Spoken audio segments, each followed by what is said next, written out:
Gracias por continuar con nosotros en este resumen semanal de noticias del Congreso. Comentarle que el Pleno de la Cámara Baja discutió las modificaciones devueltas por el Senado de la República en referencia a la minuta que propone establecer el procedimiento de revocación de mandato del presidente de la República, de los gobernadores de las entidades federativas y del jefe de gobierno de la Ciudad de México, así como los mecanismos para solicitar una consulta popular.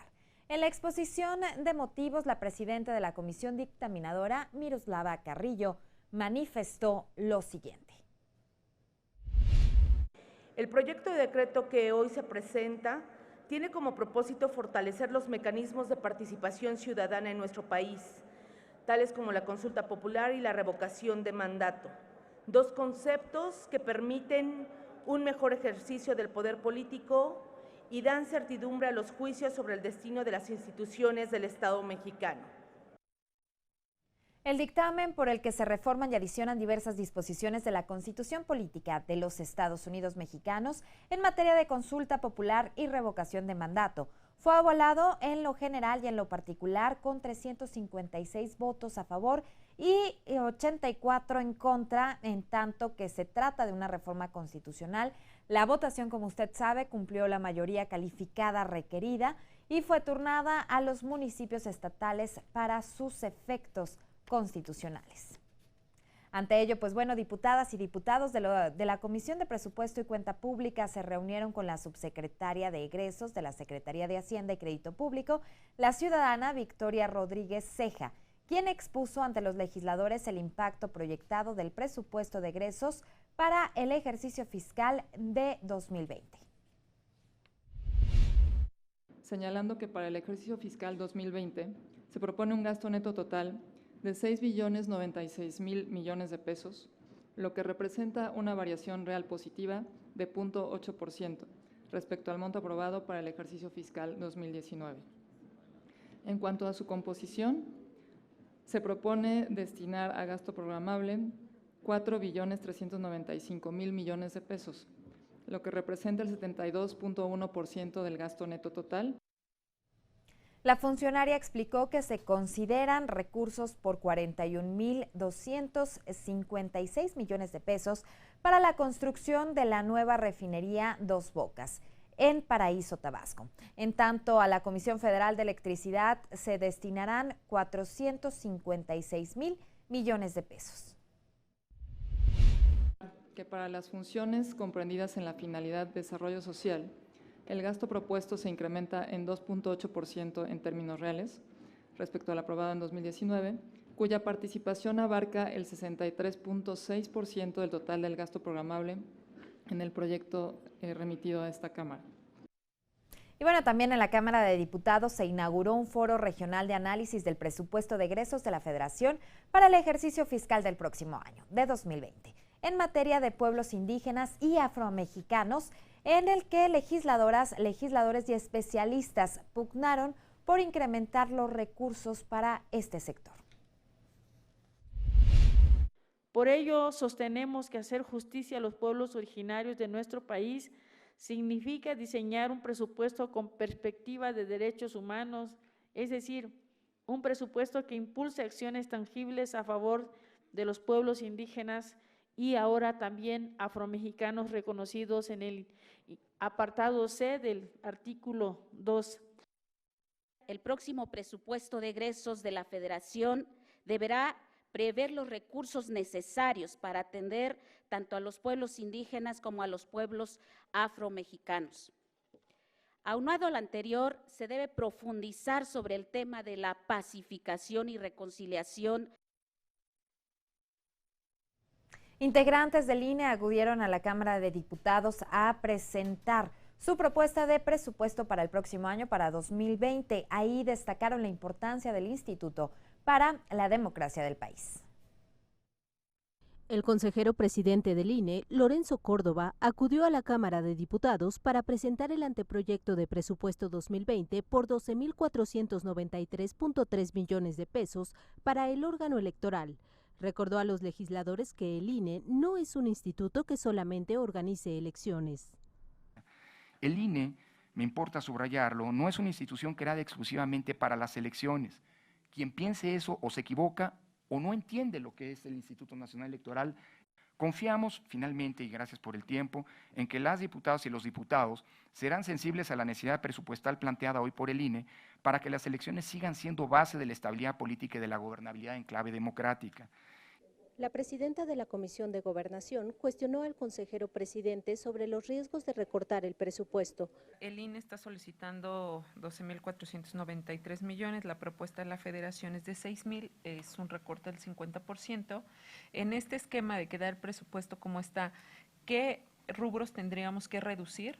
¿Cuál sería el riesgo de esta reducción para el INE en un proceso? El inicio formal del proceso electoral de 2021, que vale la pena decirlo una vez desde ahora, va a ser el proceso electoral más grande de nuestra historia, aunque no se elige a la presidencia ni se renueve el Senado, pero es la primera vez que va a haber concurrencia de 32 elecciones locales, todos los estados van a elecciones. Los diputados de Morena pidieron al instituto cumplir con lo establecido en la ley de austeridad. Hoy se quiere combatir con un símbolo. La democracia es cara. Los partidos no sirven. ¿Para qué invertimos en la clase política? Si yo soy bueno, soy incorruptible, estoy comprometido con la historia y con los intereses del pueblo, yo puedo decidir el rumbo sin contrapesos, sin estos órganos autónomos.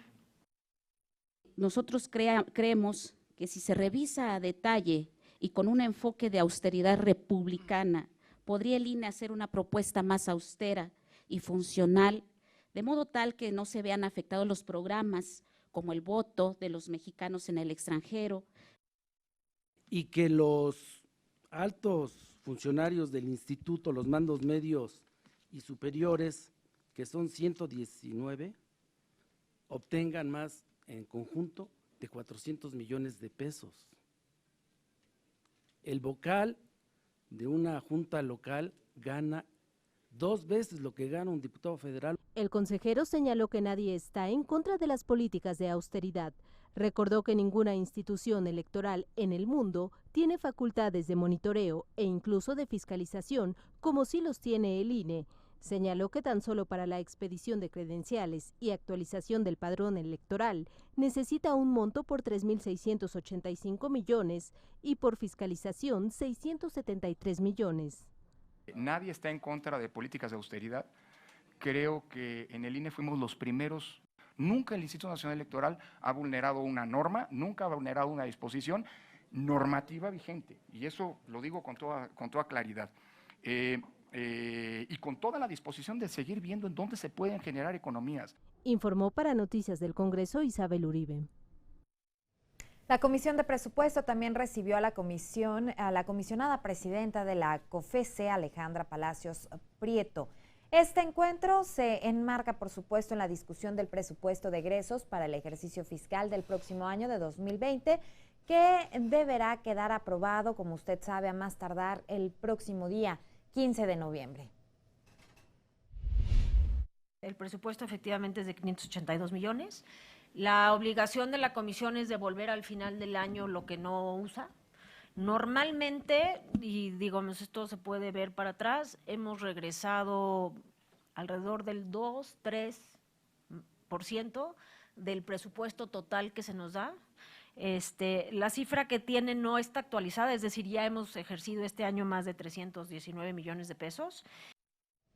Y finalmente, en esta jornada de análisis del proyecto de presupuesto de egreso de la Federación para el próximo año, acudió el presidente del INEGI, quien reconoció que este organismo requiere un presupuesto extraordinario de 8.700 millones de pesos para realizar el censo de población y vivienda que se realizará en marzo de 2020.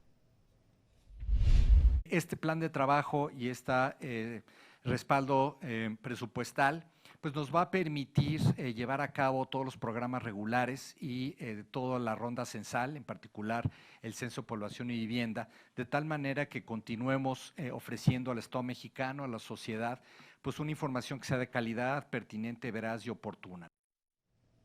Las consultas continuarán con los organismos autónomos, con el Instituto Federal de Telecomunicaciones y del INAI. Ante más información, pues bueno, la Comisión de Presupuesto y Cuenta Pública de la Cámara de Diputados organizó una mesa de diálogo con organismos autónomos a fin de conocer su proyecto de presupuesto para el ejercicio fiscal 2020. El primero en participar fue el comisionado presidente del Instituto Federal de Telecomunicaciones, quien presentó su proyecto de presupuesto para el siguiente año, que representa un monto de 1.730 millones de pesos. Como ven ustedes, no hemos subido el presupuesto desde que nacimos, por el contrario, en términos reales se ha sido reducido. El presupuesto que solicitamos el año pasado, decía ya, implicó una reducción respecto de los anteriores, y el que presentamos este año implica una reducción adicional de 50 millones respecto del año anterior. Al señalar que el presupuesto del IFT para el año 2020 es el necesario para el cumplimiento de su mandato constitucional, el comisionado presidente Gabriel Contreras explicó que se considera un incremento en el gasto de inversión de 27 millones de pesos que se utilizaría para la adquisición de equipo de monitoreo y también para equipo de edición. Así es como se distribuye el presupuesto del instituto.